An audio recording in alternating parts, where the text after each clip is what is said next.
Bonjour à toutes et à tous, bienvenue dans cette nouvelle vidéo. Aujourd'hui, on va parler du confinement et du Covid-19, de toute cette crise qui nous touche. Quelques infos avant de commencer la vidéo. Je vais parler que des conséquences de toute cette crise. Je ne vais pas m'attarder sur les causes, les traitements, la façon dont on aurait dû gérer cette crise, etc. Je ne suis pas compétent, donc je ne vais pas m'attarder sur ces sujets-là.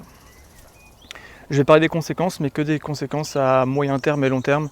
Il va y avoir des bouleversements à court terme, mais moi ce qui m'intéresse c'est comment cette crise peut changer et construire le monde d'après. Donc que les conséquences de moyen terme et long terme. Bien sûr, je ne vais pas être exhaustif, parce qu'il y aurait beaucoup de choses à dire, mais j'ai fait une sélection de ce qui moi me paraissait important, donc c'est normal qu'il y ait des choses qui n'apparaissent pas dans cette vidéo. Autre chose aussi, ça sera totalement subjectif, c'est uniquement mon avis et les sujets que moi j'ai considérés importants, donc tout est subjectif. Ce n'est pas la réalité que je décris, mais ma réalité. Enfin, ça sera totalement apolitique, je ne vais pas taper sur un parti ou un autre en disant que c'est de la faute d'un tel ou d'un tel, donc voilà. Et dernière chose, je vais essayer au maximum d'être réaliste, ne pas tomber dans l'optimisme béat, ni dans le pessimisme à outrance.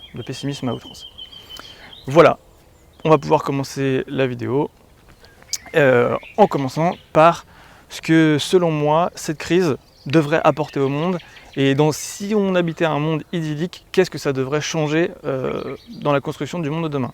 Alors, très clairement, cette crise devrait être le point de départ d'un nouveau monde, dans le sens où tout le monde devrait prendre conscience, à mon avis, que l'homme, avec un grand H, a un impact énorme sur la planète sur laquelle on vit.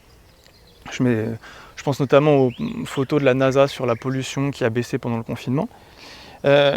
Et plus largement, le fait qu'on prenne conscience que notre système est fragile et qu'il n'est pas sans faille. Donc là, le grand sujet, c'est on devrait prendre conscience que notre système n'est pas parfait. Autre chose, ça serait normal, enfin ça me paraîtrait cohérent, que les politiques publiques tendent vers du coup un monde plus écologique, solidaire, humain, etc. Et que les actions qui sont entreprises dans le monde de demain soient en rapport avec tous ces thèmes-là d'un changement de monde en fait. Je trouverais ça aussi normal qu'on donne moins d'importance à des sujets qui du coup ne sont pas essentiels à la construction du monde de demain. Je pense au bullshit job, le marketing, la finance, etc. J'en ai déjà parlé dans une autre vidéo. Mais aussi à des activités auxquelles on a peut-être donné trop d'importance. Je pense notamment au sport professionnel, mais surtout à un sport professionnel particulier, le football. Est-ce que, quand on prend conscience de tout ce qui nous arrive, est-ce que c'est normal qu'on ait mis autant d'argent, de temps et d'énergie dans une activité où des gens sont payés des millions à taper un morceau de cuir gonflé pour le mettre dans un filet? Juste si on prend ce recul-là, moi c'est waouh, peut-être qu'on a fait une connerie, est-ce qu'on ne devrait pas réorienter nos priorités? Enfin, deux éléments encore, est-ce que c'est pas l'occasion aussi de revenir à l'essentiel? De se dire, ce dont j'ai besoin dans le monde de demain, c'est peut-être juste la sécurité, l'alimentation, la santé, un lien social de qualité, etc. etc. Et donc, mécaniquement, c'est un peu la suite, est-ce qu'il ne devrait pas y avoir un exode un exode urbain massif vers les campagnes? C'est-à-dire quitter les villes en masse pour aller vers les campagnes et retrouver justement cette qualité de vie où c'est plus facile d'avoir un air moins pollué, une alimentation plus locale et moins traitée, toutes ces choses-là.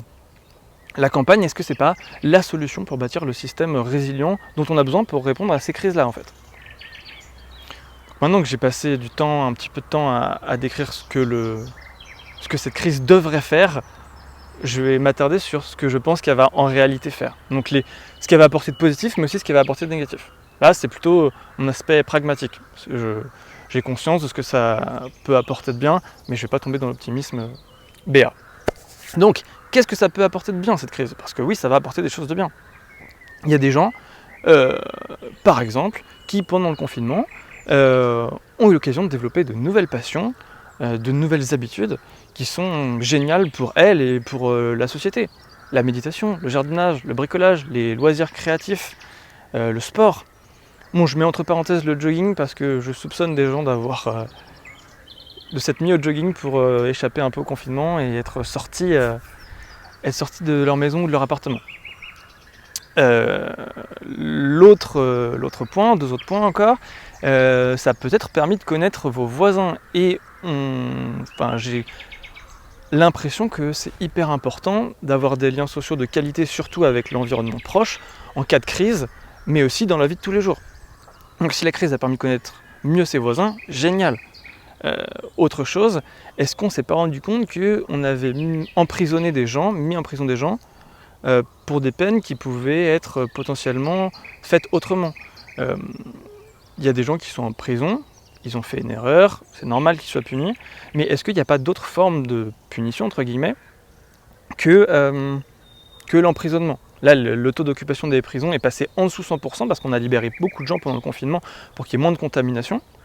On a libéré des gens en fin de peine, ceux qui auraient dû aller en prison n'y sont pas allés, en tout cas ceux qui n'ont pas commis des délits très graves. Donc c'est peut-être une réflexion à mener sur quel système on peut mettre en place pour la justice. Je ferai sûrement une vidéo du coup entièrement à ce sujet-là, mais je pense que le confinement peut remettre en question certaines croyances qu'on avait là-dessus, que tu fais une faute, prison, voilà.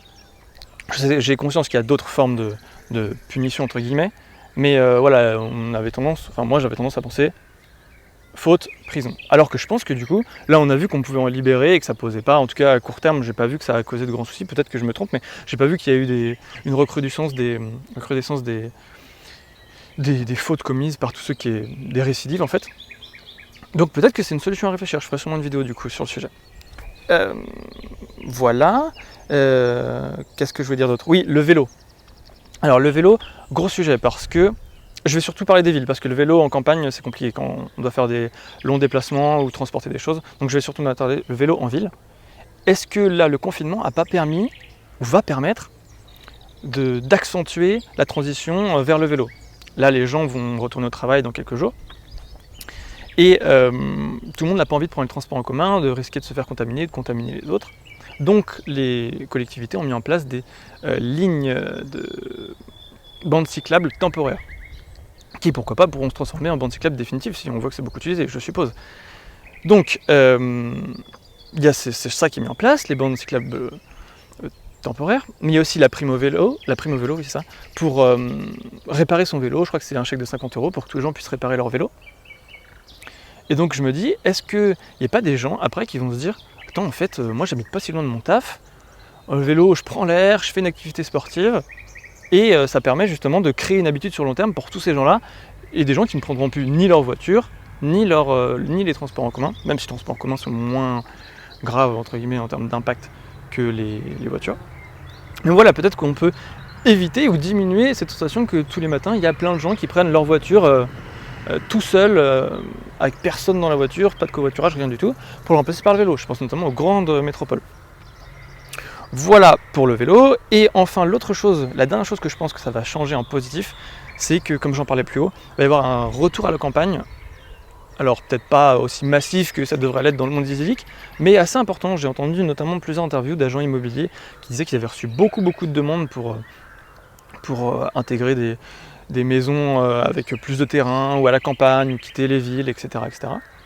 Donc je pense que ça va vraiment arriver. On a vu notamment aussi beaucoup de gens répondre aux candidatures pour travailler dans les champs. On a vu qu'il y avait manqué de main d'œuvre, les agriculteurs, donc on a vu beaucoup de gens, une immense quantité de candidatures qui sont arrivées sur les plateformes qui ont été mises en ligne. Donc ça c'est un autre indice qui me fait dire qu'il va y avoir un retour à la campagne, ou en tout cas je pense que une réflexion va être entamée chez beaucoup de gens de dire, est-ce que la ville c'est toujours intéressant pour le mode de vie que je veux pour demain ? Par contre, j'ai une question encore en suspens auquel je réfléchis. Les gens qui sont en micro-appartements, je pense à Paris, les chambres de bonne ou des choses comme ça, des micro-appartements. Je pense qu'il y a 2 types de réactions qui ont lieu en ce moment dans les têtes de ces gens-là, pour l'avoir entendu de gens qui vivent ces situations-là. Le premier, c'est de dire, j'ai un micro-appartement, dans ma vie dans une grande métropole, ça me sert principalement à dormir, et c'est tout. Donc je pense qu'il y aura une partie de réaction, ça va être ok, j'en peux plus du confinement, après le confinement, je vais retrouver ma vie, mais encore plus exaltée avec tout ce que la ville a à offrir, les musées, les bars, les sorties, les discothèques, les je sais pas quoi, tout ce qu'on veut. Dans ce cas-là, ça va renforcer l'envie de ces gens de vivre en ville, de profiter de la vie, entre guillemets. Et donc ces gens-là vont rester en ville, et voilà, il n'y a pas de souci avec ça. Ou il va y avoir un autre type de réaction, c'est de dire, ok, le micro-appartement, j'en peux plus, ok, ça me permet d'avoir à proximité beaucoup de services, de gens, etc. Mais vivre dans un environnement si petit, sans espace vert, sans avoir accès à dehors, c'est plus possible pour moi, j'arrête. Donc je sais pas quelle va être la tendance majeure, si vous avez un avis, n'hésitez pas. Voilà, j'ai tout dit sur les points positifs, on va passer aux points qui je pense sont négatifs, ou en tout cas je vais l'appeler ce qui ne va pas changer, ou ce qui va rester comme avant. Ou même ce qui va empirer. Ouais. Donc on va commencer par un avis global sur le sujet. J'entends partout, ça va être la révolution, le monde de demain sera plus jamais comme celui d'avant, c'est le point de départ d'un nouveau monde, etc., etc. Bon, très clairement, si je donne mon avis sur ce sujet-là, je suis pas du tout d'accord. Je pense qu'il y aura des changements positifs, très clairement, mais que ça sera à la marge.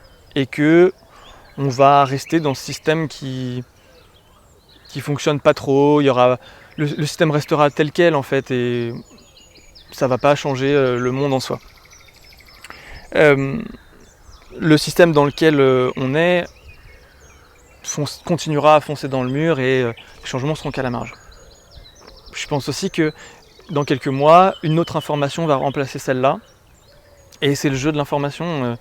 On pense à l'affaire Benalla, je pense, ça avait fait scandale et on a déjà changé de sujet. Les Panama Papers, enfin bref, j'ai plein d'exemples de choses qui ont fait l'actualité. Bon là c'est vrai que ça a fait l'actualité pendant plusieurs mois, mais dans quelques mois, on entendra parler encore des retombées, positives ou négatives. Mais une autre information aura pris le pas, et c'est le jeu de l'actualité. Qu'on le trouve positif ou négatif, c'est le jeu de l'actualité. Donc voilà, maintenant que j'ai dégrossi un petit peu, si je rentre dans les détails, je pense que mécaniquement, ça va être toujours un petit peu pareil. Les grosses entreprises vont continuer à pouvoir vivre. Ça va leur mettre un coup d'arrêt, très clairement. Mais ça va être une catastrophe pour toutes les petites boîtes qui existent et qui n'avaient pas suffisamment de trésorerie pour faire face à plusieurs mois sans chiffre d'affaires. Malgré les aides qu'il y a par l'État, je suppose qu'il y a ça va faire beaucoup de mal à des petites boîtes. Et c'est toujours un petit peu la même chose. Les grosses boîtes, ceux qui ont les reins solides, peuvent se permettre d'avoir ce genre de crise. Et les petites boîtes vont couler. Bon, voilà, je pense qu'il va y avoir ce problème-là à moyen terme, et potentiellement une augmentation du chômage de ces gens-là, voire même des grosses boîtes, mais une augmentation du chômage. Et de la misère sociale, je suppose, l'accès aux minima sociaux, RSA, etc. Je surveillerai, mais je suppose que ça va. Les demandes vont augmenter sur ces aides-là. Les métiers les plus les plus utiles à la société, entre guillemets, je pense aux éboueurs, aux enseignants, aux infirmiers, resteront toujours les métiers, enfin, pas les métiers, mais des métiers peu rémunérés par rapport à des activités qui sont des bullshit jobs, j'en ai déjà parlé, mais voilà, les activités utiles resteront sous-payées par rapport aux activités qui ne sont pas utiles. Le footballeur vs l'infirmier, voilà, petit comparatif rapide. Autre chose, la solidarité. Alors on m'a dit, et j'ai lu, ouais, la solidarité, après il va y avoir un élan de solidarité.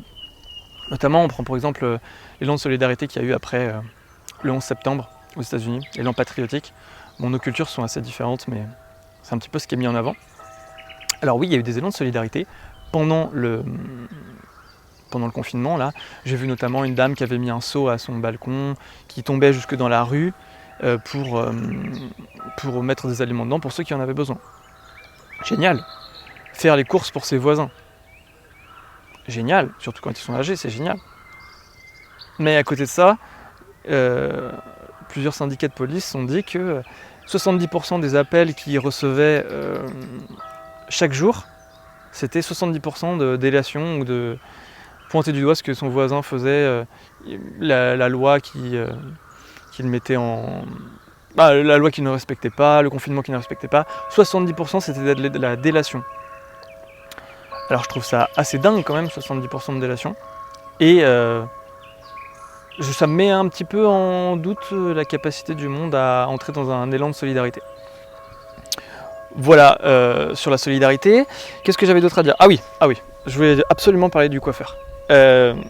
C'est spécifique au confinement, mais pas tant que ça. Parce que c'est un truc que je me dis depuis très longtemps. Je trouve ça dingue qu'on paye 20 €, c'est un prix qui peut paraître juste, tous les mois. Enfin, là je parle pour les hommes, pour les femmes je sais pas, donc ce que je veux dire ça s'applique pas plus aux hommes.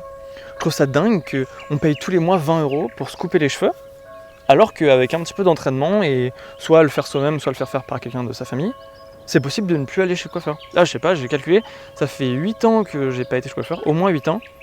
J'ai fait un calcul, 20 € par mois pendant 8 ans, j'ai économisé quasiment 2000 €. Ou je crois que même plus que ça, non 2000 €, 2000 €. Je trouve ça dingue, Alors là j'ai vu que les coiffeurs allaient se faire prendre d'assaut, mais je me dis il y a peut-être des gens qui se sont mis à se coiffer les cheveux tout seuls ou par un membre de leur famille, et à terme devenir autonome sur ce sujet-là. Alors c'est un peu anecdotique, mais j'ai trouvé ça cool d'en parler, et ça me permettait de parler aussi du fait qu'on peut devenir autonome sur beaucoup de sujets, et c'est peut-être le confinement a permis de remettre en cause certaines croyances qu'on avait. Non, ça je peux pas le faire tout seul. Ah bah si, en fait je peux le faire tout seul. Donc je sais pas s'il y a des gens qui vont se mettre de plus en plus à se faire coiffer tout seul les cheveux ou faire par quelqu'un de sa famille, mais c'est possible, et je trouverais ça génial parce qu'on devient de plus en plus autonome. Et en plus on gagne de l'argent. Précision, j'ai rien contre les coiffeurs, absolument rien. Mais en l'occurrence, cette activité peut être faite à la maison. Je suppose que aussi, à contrario, je disais qu'il y allait avoir de nouvelles habitudes positives qui allaient être créées pendant le confinement et qui allaient perdurer sur le long terme, mais il y a aussi avoir de nouvelles habitudes négatives. Des addictions. Le sucre est à disposition à la maison dans tous les placards, donc bam bam bam, addiction au sucre en quelques semaines. L'addiction à des programmes TV, la chaîne d'information continue qui est toujours en perpétuel dans le fond parce qu'on va avoir les dernières informations sur le confinement. Voilà, des addictions, je ne suis pas sûr qu'elles soient favorables pour notre développement personnel. Je suppose qu'à moyen terme, il va y avoir du coup de moins en moins de liens sociaux, de relations humaines. Je pense notamment au télétravail qui va se développer parce qu'il y a des gens qui se sont rendus compte que c'était possible de faire leur taf chez eux. Mais aussi au drive, faire ses courses de plus en plus en drive pour éviter les contacts. Ça a été mis en place, enfin ça a été accentué. Mais je suppose que ça va perdurer sur le moyen terme. Donc de moins en moins de contacts humains, je ne pense pas que ce soit une bonne chose. J'ai entendu qu'on allait pouvoir manger plus sainement après le confinement, que ça allait être une des grandes conséquences positives de ça. Et je suis pas du tout d'accord avec ça. J'ai écouté quelqu'un dans la rue dire l'autre fois, au téléphone, oh là, moi j'en ai ras-le-bol de faire à bouffer pour mes gosses midi et soir, ça me saoule. Quand il n'y avait pas le confinement, le midi ils étaient à la cantine, moi je bouffais au resto, et le soir je faisais un truc rapido, c'est voilà. Donc je pense que si ces gens-là, et je pense que c'est une majorité de gens, et c'est pas un jugement, en ont marre de faire à bouffer pendant le confinement alors qu'ils ont le temps et qu'il n'y a pas moins de travail pour certains, et bien alors après le confinement, ils vont pas se mettre de manière incroyable à faire à manger tous les jours avec grand plaisir, des trucs élaborés, des trucs de plus en plus sains, etc. Ça c'est le premier argument. J'ai entendu qu'il y avait la farine avait été prise d'assaut, etc. Mais je pense vraiment que c'est lié juste à la période de confinement pour s'occuper, pour faire des choses avec les enfants ou pour se faire plaisir, etc. Mais je pense que ça ne perdurera pas du tout après le confinement. Pour exemple, les queues monstrueuses qu'il y a eu devant les fast-foods qui ont réouvert en drive, pour moi c'est un des exemples que les gens n'ont pas du tout changé sur ce sujet-là. Même si je dis pas que tout le monde va au fast-food, etc. Mais c'est un des exemples, pour moi, les gens vont continuer à manger comme avant et ça va pas changer grand-chose. Et ça m'a permis de réfléchir, que je me suis rendu compte, j'avais jamais pris ce temps-là, que en fait la cantine, pour les enfants, c'était pour une partie d'entre eux une occasion incroyable de manger équilibré et pour pas très cher pour les parents. Parce que y a des enfants qui, et je l'avais pas vraiment en conscience, ne mangent pas équilibré chez eux, on n'a pas cette chance. Je ne pointe du doigt personne, hein, je ne dis pas que c'est la faute des parents ou des enfants, quoi que ce soit. Mais la cantine était un grand élément de santé publique et je l'avais pas en tête. Donc ça m'a permis de remettre ça en tête. Et donc voilà, je pense que après ça sera pareil, les enfants mangeront équilibré à la cantine et chez eux, en fonction des affinités des parents à faire à manger, à prendre du plaisir à le faire, à manger équilibré, bah, ça restera la même chose. Voilà. Autre chose, l'argent va rester roi. L'argent sera toujours maître dans le monde d'après. J'ai regardé un article qui disait que Disney avait mis une grande partie de ses salariés en chômage partiel, mais allait quand même verser des dividendes à ses actionnaires. Ok, c'est ce qu'on a toujours connu et ce qui ne changera pas dans ces sociétés-là. Alors j'ai déjà parlé du sport professionnel, mais j'en reparle encore. J'ai trouvé ça dingue, le lien entre sport professionnel et argent. Je ferai une vidéo spécifiquement sur le sport professionnel, mais là, c'était dingue. Pour moi, je vois le sport professionnel maintenant avec des grands dollars. Bam, bam, bam, bam. Ouais, genre, ils ont pas certaines équipes, je tairai les noms, mais ils n'ont pas voulu baisser leur salaire alors qu'ils ont des salaires mirobolants. Ils ont envisagé, les ligues ont envisagé, surtout dans le football. Et je parle pas spécifiquement du football là parce que c'est là où les montants sont plus importants, donc ça se voit plus.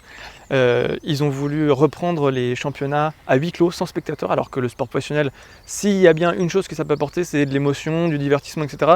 Reprendre à huis clos, je suis pas trop sûr que ça a un intérêt. Donc juste pour choper les droits TV et argent. Puis les recours en justice parce que le classement n'était pas celui qu'on aurait voulu, la saison s'est terminée trop tôt, blablabla. Donc voilà, ça m'a vraiment choqué, la relation sport professionnel et argent. Je me suis dit, waouh, là, ce secteur-là n'est pas prêt de changer et c'est ce pourquoi je dis que je pense qu'il faudrait que la société de demain mette peut-être moins d'attention dans ce secteur-là. Même si moi aussi j'adore de regarder des fois du sport professionnel à la télé. Mais ça m'a remis en question sur ce sujet-là. Enfin, le dernier grand point qui ne va pas changer, voire qui va empirer, c'est la politique. Alors là, j'ai des petites pépites, on va dire ça, j'ai vraiment des petites pépites à vous dire. J'ai repris certaines phrases qui avaient été dites. Mais avant ça, on va cadrer un petit peu. La politique, je trouve que c'est trois grands thèmes, trois grands mots pour le définir. C'est, je dirais, promesse, court terme et changement en fonction de l'opinion. Et là vraiment, tout ça est ressorti et pendant le confinement et la crise, et je pense que ça perdurera aussi, ça ne changera pas du tout. Je me rappelle quand on embêtait les étudiants pour baisser de 5 € les APL, et maintenant la planche à billets qui tourne à foison pour sauver l'économie. Bon, je critique pas du tout, mais ça me rappelle que voilà, ça met en perspective un petit peu le fonctionnement de la politique. Mais le sujet principal de la politique, c'est pas ça. C'est que j'ai vu plein de phrases que je vais vous citer parce que je les ai retrouvées avec la date, donc je vais le faire dans l'ordre chronologique. Plein d'exemples de politiques, d'hommes politiques, de familles politiques qui disaient « Ok, il faut absolument changer le monde, que le monde de demain ne soit plus jamais comme celui d'avant. » Alors là, j'ai retrouvé les phrases et je dirai ce que j'en pense après. 25 mars, Macron, dans un hôpital de campagne, dit « Il faut un plan massif pour l'hôpital » après la crise. Alors que quelques mois avant, il avait dit, je cite, « Il n'y a pas d'argent magique pour l'hôpital ». Ok, changement de point de vue, mais ok, pourquoi pas. 4 avril, article de presse qui reprend un communiqué de parlementaires. 58 parlementaires appellent les Français à construire le monde d'après. Ça marche. 13 avril, ça c'est le meilleur. Macron se parle à l'Élysée et il prévoit un grand plan pour l'avenir. Je cite là, « Il nous faudra bâtir une stratégie où nous retrouverons le temps long, la possibilité de planifier, la sobriété carbone, la prévention, la résilience qui seules peuvent permettre de faire face aux crises à venir. » Ok. 1er mai, c'était face à des agriculteurs, je crois, c'est toujours Macron qui dit « Il faudra manger local à l'avenir ». Petite parenthèse, alors que je trouve ça assez marrant de dire ça, alors que les surfaces agricoles n'ont cessé de diminuer ces dernières années, que les villes n'ont cessé de s'étendre, et qu'il faudra du coup que les Parisiens mangent local, alors qu'aujourd'hui ils sont pas mal dépendants, voire même beaucoup, des importations. Voilà, petite parenthèse encore, l'Île-de-France a 3 jours d'autonomie alimentaire. Si les importations s'arrêtent, en 3 jours, les magasins ne sont plus approvisionnés. Voilà pour ce petit point. Alors du coup, qu'est-ce que je pense de toutes ces annonces des politiques qui pensent que c'est le moment pour changer le monde d'après? Déjà, donc là, c'est des annonces. Si il n'y a pas d'action après cette crise-là, j'aurais la conviction intime que du coup, il ne pourra jamais vraiment y avoir d'action de la part de l'État ou des gens au pouvoir, parce que s'il n'y a pas d'action après ça, après cette crise d'une telle ampleur qui peut être une prise de conscience pour tout le monde, s'il n'y a pas d'action après cette crise-là, je vois pas à quel moment on pourra dire bon bah en fait on va agir maintenant, dans le temps futur. Je vois pas à quel autre moment est le plus propice que celui-là. Déjà première chose. Et si je suis honnête, parce que c'est le but de cette chaîne quand même, j'ai une confiance assez limitée en fait en ces annonces-là. J'ai du mal à penser que l'État peut changer le monde. C'est trop lourd, il y a une pensée de court terme, alors que pour changer le monde, il faudrait une pensée de long terme. Et je leur en veux pas, hein, c'est le système qui est fait comme ça. Je ne vise pas une personne en particulier, elle est dans le système et c'est le jeu. Si j'avais une métaphore à faire, je dirais que c'est comme si, là, je suis en train de faire cette vidéo, je vois quelqu'un au loin là-bas qui met un coup de pied dans une vitre. Je vois la vitre qui se fissure, qui se casse. Alors j'interpelle le gars, je lui dis mais qu'est-ce que tu fais là, je comprends pas. Pourquoi tu fais ça? T'as cassé la vitre, ça n'a pas de sens, elle est fissurée, cassée, ça n'a pas de sens. Il se rapproche de moi, il me regarde, puis il me met la main sur l'épaule et me dit t'inquiète pas, j'ai un grand plan pour réparer cette vitre.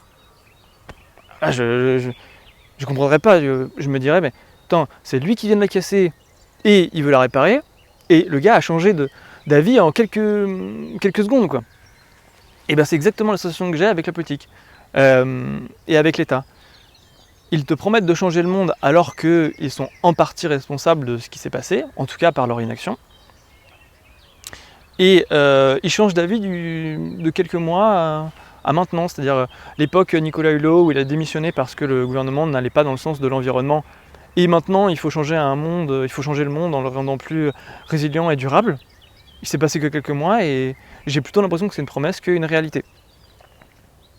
Donc voilà, là je garderai en tête cette métaphore du gars qui casse la vitre et qui promet de la réparer juste après, parce que c'est vraiment, pour moi, c'est vraiment la réaction que j'ai eue en voyant ce gars casser la vitre, c'est la même que quand j'ai entendu le plan pour l'avenir pour rendre le monde plus résilient. C'était... je comprends pas. Je ne comprends pas. Donc voilà sur la politique. Alors une petite conclusion sur moi, ce que ça m'a permis de prendre conscience et ce que ça m'a donné envie de changer pour le monde d'après. Mais je vous invite à le faire dans les commentaires pour vous, ce que ça a changé pour vous ce confinement, ou même si vous avez des avis sur ce que ça va changer dans la société ou pour les gens en positif ou en négatif, n'hésitez pas, c'est le but. Hein. Chacun peut donner son avis sans jugement, en étant bienveillant, avec plaisir. Donc qu'est-ce que ça va changer chez moi? Très très vite, pas de projet à plus d'un an, ça me confirme que tout peut changer très vite, une crise, un bouleversement, pas de projet à plus d'un an.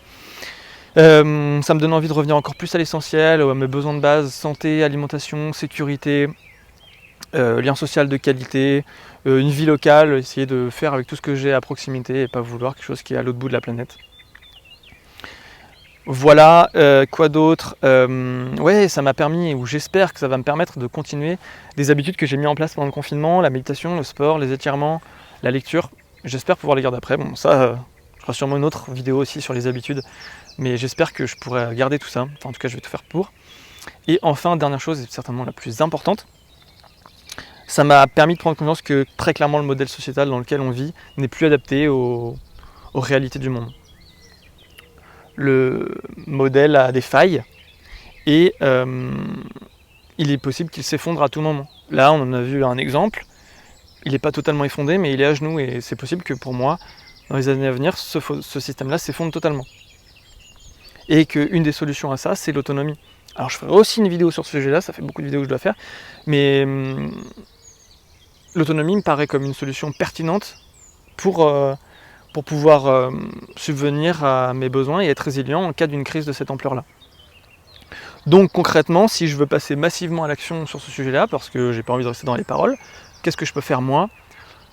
Bon, je vis en van actuellement, mais je pense que ce projet-là a une fin et elle est proche, puisque La vie en van est géniale, je ferai aussi une vidéo sur le sujet, mais ça a des inconvénients. Et il me faut un pied-à-terre pour mettre en place tout ce que j'ai envie de mettre en place sur l'autonomie. Donc un pied-à-terre et assez rapidement parce qu'il y a des éléments qui agissent sur le temps long. Je pense aux arbres, au lien social avec les habitants autour. Je pense aux erreurs qu'on fait et qu'il faut réparer puis corriger par la suite et ne plus les faire. Donc voilà, première chose, trouver un pied-à-terre ou avoir un pied-à-terre pour agir massivement à mon échelle. Et enfin, même si j'ai pas de terrain, je pense que c'est possible quand même de faire des choses dans l'instant présent et de me dire à chaque fois qu'il y a quelque chose que j'achète ou que je fais, comment j'aurais pu le faire moi-même. Je vais faire aussi une vidéo sur ce sujet, sur comment on peut être autonome sans terrain, parce qu'il y a des dizaines et des dizaines de choses à faire qu'on peut déjà faire pour atteindre une autonomie partielle et qui ne demande pas beaucoup d'énergie, qui permet d'économiser de l'argent, du temps, toutes ces choses-là. Donc voilà, comment je peux faire pour devenir plus autonome dans mon quotidien, même sans terrain. Ces deux grands axes-là, le terrain à moyen terme et à très court terme, devenir le plus autonome possible sur beaucoup de sujets. Voilà, j'ai fait le tour. Je ne sais pas combien de temps dure cette vidéo, mais j'espère que c'est pas trop long. Merci d'être resté jusqu'au bout, si vous êtes resté jusqu'au bout. Je vous souhaite une très belle journée, et puis à très bientôt dans une autre vidéo.